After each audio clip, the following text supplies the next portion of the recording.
আসসালামু আলাইকুম আ রহমতুল্লাহি ওয়া বারাকাতুহু। বিসমিল্লাহির রহমানির রহিম। শুরু হচ্ছে গাজীদের ঘোড়া অধ্যায়ের পঞ্চম পর্ব। ইবন বতুতা বুরসায় প্রবেশ করলেন। মাত্র কয়েক বছর হয়েছে বুরসা অটোমানদের অধীনে এসেছে। প্রায় ধ্বংস হয়ে যাওয়া শহরটাকে এই অল্প সময়ের ভেতরেই নতুনভাবে গড়ে তুলেছেন সুলতান ওরহান গাজী। প্রশস্ত রাজপথ, সুরম্য অট্টালিকা, সুন্দর সব বাগান, মসজিদ আর হাম্মামখানা দিয়ে সাজানো হয়েছে অটোমানদের নতুন রাজধানীকে। ইবন বতুতা এখানে এসেছেন ওরহানের স্ত্রী নীলুফা খাতুনের অতিথি হিসেবে। তাকে অভ্যর্থনা জানাতে শহরের দরজায় অপেক্ষা করছিলেন স্বয়ং সুলতানা।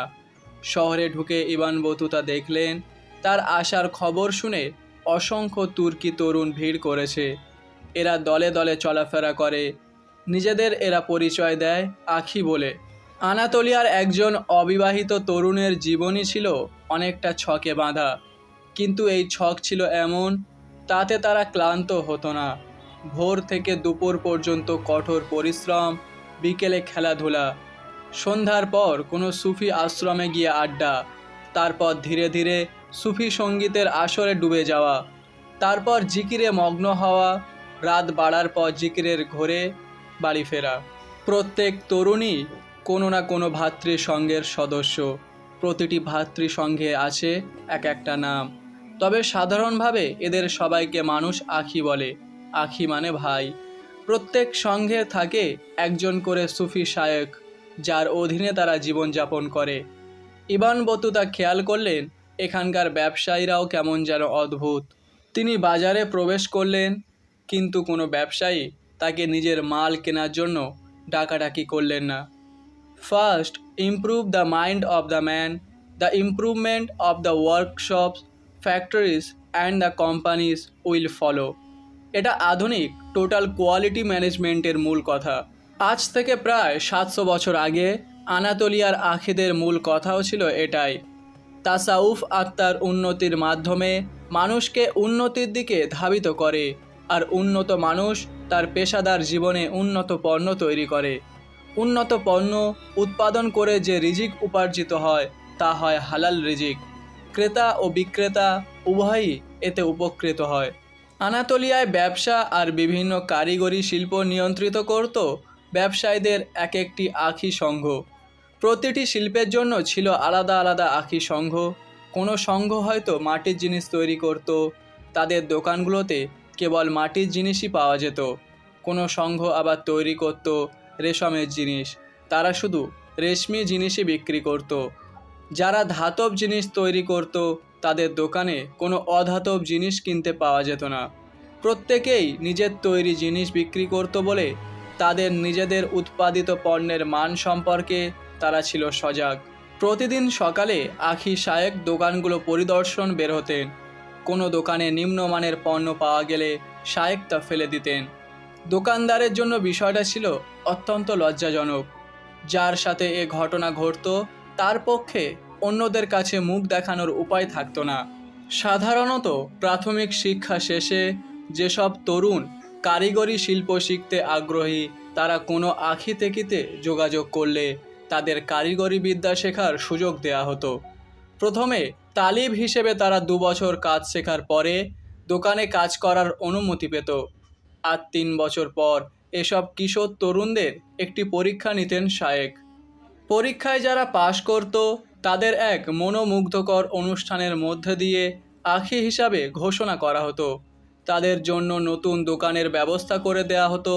তাদের ব্যবসার জন্য আখিরা মিলে মূলধন জোগাড় করে দিত এবং তার দোকানের কথাও সবাইকে জানিয়ে দেয়া হতো। কোনো কোনো কঠিন শিল্প শিখতে 10 বছর, এমনকি 20 বছরও লেগে যেত। এসব শিল্পের শিল্পীদের ছিল বিশেষ কদর। আখিদের সবসময় কিছু নিয়ম নীতি কঠোরভাবে মেনে চলতে হতো। একজন আখির 7টি বৈশিষ্ট্য থাকা বাধ্যতামূলক। প্রথমত, আখি সৎ হবে। দ্বিতীয়ত, আখি আমানতদার হবে। তৃতীয়ত, আখি বিশ্বস্ত হবে।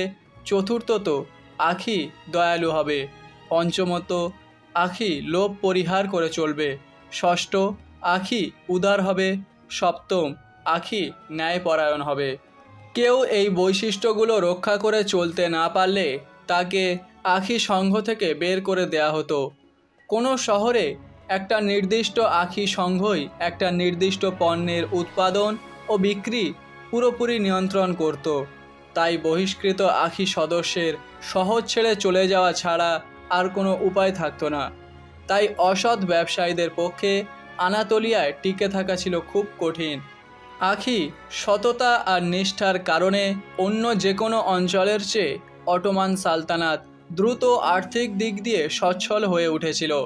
1330 সালের দিকে অটোমান সালতানাত পরিণত হয় আনাতোলিয়ার সবচেয়ে সমৃদ্ধ এক জনপদে। সুলতানেরও ছিল আখিদের ওপর গভীর আস্থা।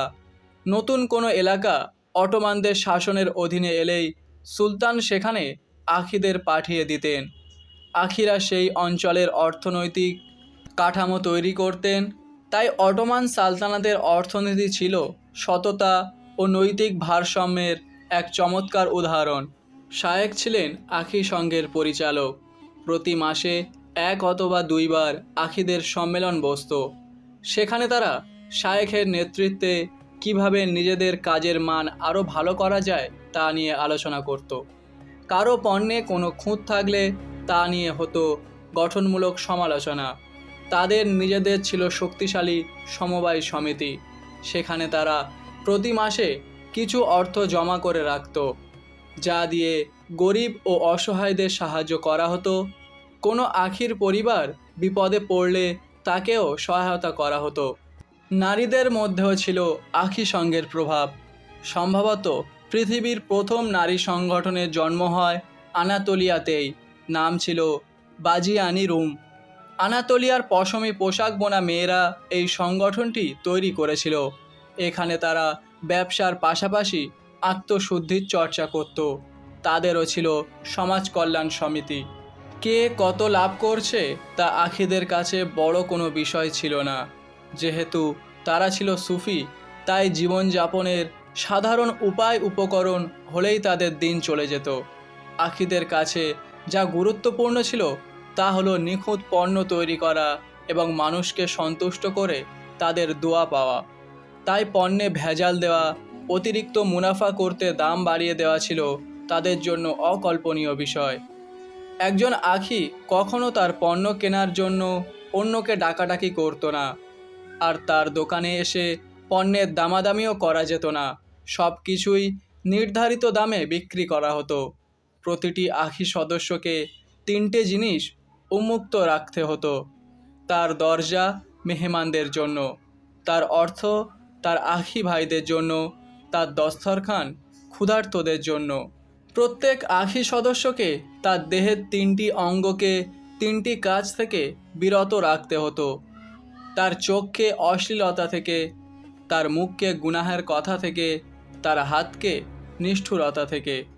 সুফি শায়েকদের কঠোর তত্ত্বাবধানে বছরের পর বছর কঠোর সাধনা করে একজন আখি সদস্যকে এভাবে গড়ে তোলা হতো। কিন্তু আখিদের একটা বড় সীমাবদ্ধতা ছিল তাদের সীমিত উৎপাদন ক্ষমতা। যেহেতু পণ্যের মানের দিকে তাদের খুব কড়া নজর ছিল, তাই চাইলেও তারা রাতারাতি অনেক বেশি পণ্যের যোগান দিতে পারত না।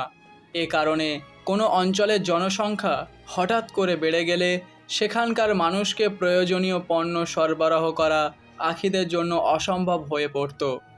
আখিদের সবচেয়ে বড় শিক্ষা ছিল অর্থ কখনো মানুষের চূড়ান্ত লক্ষ্য হতে পারে না। অর্থ কেবল চূড়ান্ত লক্ষ্যে পৌঁছার একটি উপকরণ মাত্র। ইবন বতুতা আনাতোলিয়া থেকে যাবার সময় লক্ষ্য করেছিলেন এখানে গড়ে উঠেছে একটি শক্তিশালী জাতি। তিনি মন্তব্য করেছিলেন, এদের মতো অতিথি পরায়ণ ও সৎ মানুষ তিনি আর কোথাও দেখেননি। একটা জাতির প্রধান শক্তি তার যুব সমাজ। দিনে কাজ শেষে সন্ধ্যায় বিনোদন আর রাতে ইবাদত। সরল এই জীবনযাত্রায় অভ্যস্ত, কষ্ট সহিষ্ণু কিন্তু প্রশান্ত মনের অধিকারী এক যুব সমাজ ওরহানের নেতৃত্বে ক্রমেই শক্তিশালী হয়ে উঠেছিল এমন এক সময়ে যখন পশ্চিমে বাইজেন্টাইন সাম্রাজ্য ক্রমেই পতনের অন্ধকারে তলিয়ে যাচ্ছিল। 1337 সালে সুলতান ওরহান আনাতোলিয়ায় বাইজেন্টাইনদের অর্থনৈতিক কেন্দ্র নিকোমেডিয়া জয় করে নেয়ার পর এশিয়াতে বাইজেন্টাইনদের আর উল্লেখযোগ্য কোনো ক্ষমতা অবশিষ্ট রইল না। পশ্চিমে কারেসি আমিরাতের আমিরের মৃত্যুর পর তার দুই ছেলের মধ্যে সংঘর্ষ চরম আকার ধারণ করলে এই সুযোগে ওরহান রক্তপাতহীনভাবে কারেসি আমিরাত জয় করে নেন। কারিসে আমিরাত ওরহানের অধীনে আসায় বাইজেন্টাইনরা দুই দিক দিয়ে অটোমানদের দ্বারা অবরুদ্ধ হয়ে পড়ে। ওদিকে 1341 সালে এন্ড্রোনিকাস পালাইলাগোস আর কাটাকুজিনের মধ্যে বেঁধে গেল সিংহাসন নিয়ে লড়াই। কাটাকুজিন ওরহানের সাহায্য চেয়ে আবেদন জানালেন, বিনিময়ে প্রিন্সেস থিওডোরাকে ওরহানের কাছে বিয়ে দেওয়ার প্রতিশ্রুতি জানালেন। যুদ্ধের খরচ মেটাতে তুর্কিদের থ্রেসের গির্জাগুলো লুট করার অনুমতি দিলেন কাটাকুজিন। বসফরাসের এপারে এলো বাইজেন্টাইন প্রিন্সেস, ওপারে গেল 20,000 তুর্কি ঘোড়াসওয়ার। ওরহানের সহযোগিতায় সিংহাসনে বসলেন কাটাকুজিন, কিন্তু অন্যের শক্তিতে সিংহাসনে বসে আর যাই হোক স্বাধীন থাকা যায় না। আল্লাহু আকবার।